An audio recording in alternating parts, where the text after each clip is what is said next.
Quels sont les meilleurs morts chez Ninjago? Et bonjour à tous, c'est The Spin 2008. Après une semaine de repos, je suis de retour. Et aujourd'hui, on va être dans le thème la mort. C'est bientôt Halloween, enfin bientôt, c'est dans 1 mois et demi.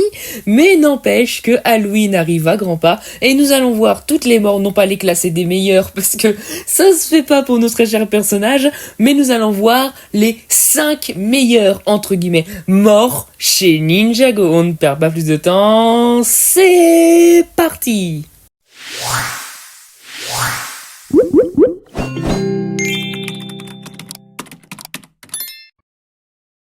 Avant que la vidéo ne commence, je précise qu'il y aura un spoil sur la nouvelle saison, on va d'ailleurs commencer par celle-ci, donc regardez le temps pour accélérer et évidemment ne pas vous faire spoiler et continuez tout de même la vidéo. On commence, c'est parti. La mort d'Egolt. Les ninjas ont entendu parler que Egolt risque de malheureusement s'éteindre. Tout ça dans un épisode extrêmement triste, en tout cas la séquence est triste, car nous voyons Egolt parler aux ninjas en disant qu'ils ont été les meilleurs élèves qu'il a eus et qu'il s'est malheureusement trompé sur les humains. Ensuite, il commence à parler à Brazzera en disant qu'elle honore très bien sa famille, les dragons de feu. Et puis ensuite, il s'adresse une toute dernière fois à sa femme, Runtu. D'ailleurs, on apprend que c'était sa femme, même si on se doutait un peu. C'était pas vraiment dit dans la saison 2. Là, voilà, je trouve que c'est très bien de l'exploiter un peu plus. Et puis ensuite, il explique que malheureusement, tous les autres dragons ne viendront pas, mais qu'il était heureux d'en finir avec ses amis. Et puis, il s'éteint une toute dernière fois. Je ne changerai pas une seule seconde du temps que j'ai passé à tes côtés.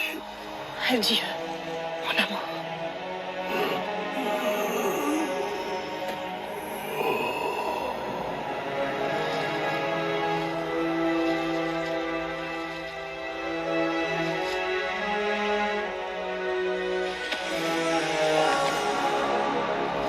L'erreur de Yang. Sensei Yang, le créateur de l'ère Jitsu, commence un peu à vieillir et il commence à se dire « Mais une fois que je serai mort, on ne m'aura oublié ?» Alors il commence à chercher le sceptre de l'éternité, le sabre Yin. Une fois trouvé, il commence à faire des expérimentations, avant évidemment de le faire sur lui-même. Et il voit que ça fonctionne. Les herbes pourries pourrissent plus. Les arbres naissent et il se dit il est temps de faire l'expérience sur moi-même. Et même si j'avais atteint la vie éternelle, c'était sous la forme d'un fantôme. Condamné à hanter ce temple qui jadis faisait ma fierté sous la forme du maître des lieux. Et à ce jour, Kondukuna Yang, qui fut effrayé par la mort, devint un fantôme jusqu'à ce jour. Mais lors du jour des âmes disparues, il fut libéré de la malédiction grâce à Cole, mais on ne sait pas où il est jusqu'à ce jour, car les ninjas vivent dans le temple de l'Arditsu en saison 7, mais en saison 8, il a totalement disparu. Apparemment, le temple de l'Arditsu se serait craché tout bonnement, car la magie de Jinjago se serait éteinte jusqu'à la fin. Mais du fait d'un raccord, on ne sait pas si le temple de l'ère Jitsu se ressoulèvera ou non, même si c'est vraiment qu'un petit point de détail. Le sacrifice de Zane. Lorsque les sensei Wu et Garmadon tentent de faire avaler une pilule amaigrissante à Overlord, Pitor, bandit, et malheureusement, le plan échoue. C'est fini, le maître d'or a gagné. Et là, dans un élan d'espoir, Zane s'élance et il attaque Overlord avec une seule pensée.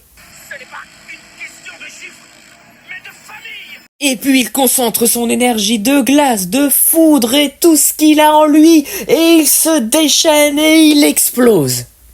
Il congèle sur place avec toute son énergie Overlord et meurt avec lui.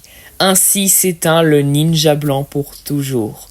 Mais attention, le ninja de Titane revit grâce à lui en se reconstruisant lui-même tellement il est malin et intelligent. Il revint à la vie. La mort de Moro. Moro a fait des erreurs. Il a malheureusement été l'élève déchu.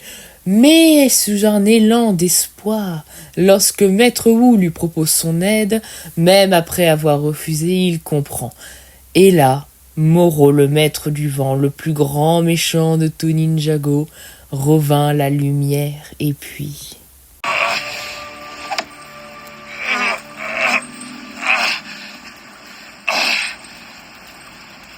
Vous ne pouvez sauver que ceux qui veulent être sauvés. Au revoir, Sensei. Il lui donne le cristal pour que Lloyd puisse revenir et il s'éteint dans l'eau à tout jamais. Même si on sait qu'il revient dans Dragon Rising, Moro est bel et bien mort. Et même si on le revoit dans Le Jour des Hommes Disparus en tant que mannequin, Moro est mort.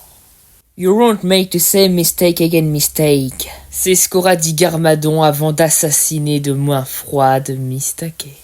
Ninjago n'est plus qu'un abat de ruines, et dans un élan d'espoir, ils ont une idée. Mistake devra prendre la forme d'Arumi pour pouvoir accéder au pouvoir de Garmadon et que Skylar puisse le toucher. Car pour rappel, Skylar est la maîtresse élémentaire de l'ambre, capable d'absorber n'importe quel pouvoir élémentaire. Mais lorsque Mistake permet à Skylar, après vraiment un grand miracle, de toucher Garmadon, Skylar part en courant. Mistake lui dit de ne jamais se retourner, de partir sauver la résistance. Et puis là, Garmadon se retourne. Rends-toi, Oni. Me rendre? Désolé, je ne connais pas ce mot. Tu ne commettras plus jamais cette erreur, Mistake. Et puis la nouvelle sera annoncée par Dareth comme quoi Mistake malheureusement ne reviendra plus. Et ensuite, tout à la fin, il lui rend hommage en détruisant Garmadon. En tout cas, en lui retirant son pouvoir. C'est déjà un très bon début pour Ninjago.